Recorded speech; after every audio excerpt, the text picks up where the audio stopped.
Hello everyone and welcome back to my channel. My apologies if I sound a little bit off, but I think I am trying to get a cold. Anyway, you are watching Reliable Roots and my name is Jessie, and today I'm bringing you yet another video on a Valentine fairy. This fairy is a little bit different from the fairies that I've made in the past for our nature table because this fairy is from the book Magic Wool Mermaids, Fairies, and Nymphs Through the Seasons. I got this book last year and I've made a number of different projects from it, and it is a real art to making these types of fairies, but I am loving it. I'm getting a little bit better as I go.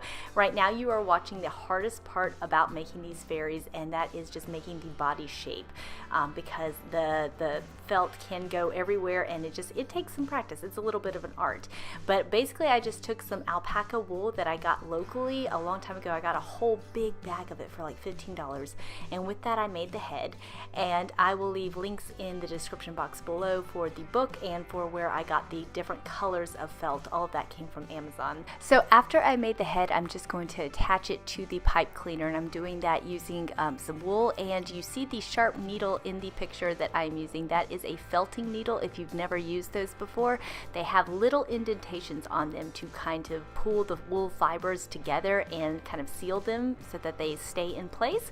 It is an extremely sharp needle, so this is something that my 6-year-old can do, but it's something that I have sat down to really talk to her about because it is very sharp, and you definitely want to be careful with those as an adult, even especially if you are working with children. But my 6-year-old is able to do that, but it's only because I've taught her and she really knows how to use it properly. So the next thing that I'm going to be doing with this fairy is just wrapping the arms, and I'm wrapping the wool super tight so that you can't see any of the orange pipe cleaner, and I'm just going to use my needle to secure it a little bit, and then I'm going to be making the shirt. So the shirt is going to be white, and this is going to be the undershirt that goes below the dress, and again I'm going to use my felting needle just to secure it to the body, and it doesn't take very many stabs of the needle to secure it. So I'm just going to keep wrapping that before I add on my pink dress. Now for the pink dress, I'm just going to take a little bit of the pink wool and kind of put a hole in the middle to put the head through, and then I'm just going to pull it down until it's about dress length, and I'm going to work some more with this as I go along. But basically I just want to get it long enough so that the proportions of the arms and the legs there won't actually be legs, it'll be just the dress, but the proportions will be kind of accurate. And then I'm going to use a little bit of the pink to make kind of a sash or a belt at the midsection. And again, I'm using my felting needle just to secure it all together.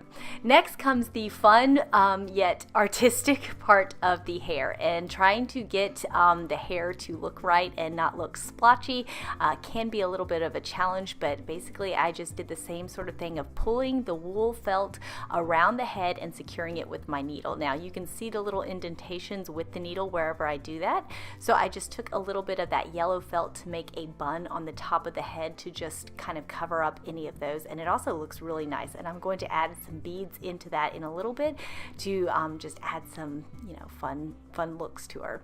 Next I'm going to be making some wings. Now I decided to use some red tulle that I already had on hand for this. If you had any kind of other fabric, I would recommend that probably more, because the tulle ended up being kind of difficult to work with to make look like wings, but I actually ended up really liking how the final project turned out. So next I'm going to be stuffing her dress to give it a nice big flowy look, and again I'm just using wool that I already had on hand, and this is kind of older wool. It's like an orangish pinkish color, but I really like it looking underneath because it gives it just an extra layer of pink for my Valentine fairy. That I really like the two colors together. And in the book, the Valentine fairy that they have as an example, the colors really kind of flow together, so it goes from one color to the next, and I was trying to do that with this fairy. I'm not sure if I achieved that look, but another great idea with these kinds of fairies is that you can use a wooden pedestal to actually stand them upright, but the way that I am making it just completely out of felt, she will be able to stand upright. I did not want to go through the trouble of making a wooden stand for her. So I just kind of like doing this better anyhow. That way I don't have to worry about the wooden part of it. And the next thing that I'll be doing is adding sequins, and this is just to give her some glam. I've made a number of other of these kinds of fairies before, and adding the sequins or some beads just really makes it a little bit more special and a little bit more artistic. And these fairies are for our nature table, but they are mostly to also inspire my children, is that they love to look at the fairies, to imagine with them, and to just get creative with them. And my 6-year-old, after she sees me doing these fairies, she's usually always wanting to make her own fairies, which is a little bit of a challenge with her just because she's so young, and these are very artistic. They do take some time, but they are certainly doable with a little bit of help. So there is my final project of this Valentine Fairy. I hope you enjoyed this video. If you did, please be sure to give it a big thumbs up, and don't forget to subscribe, and I will see you next time. Bye!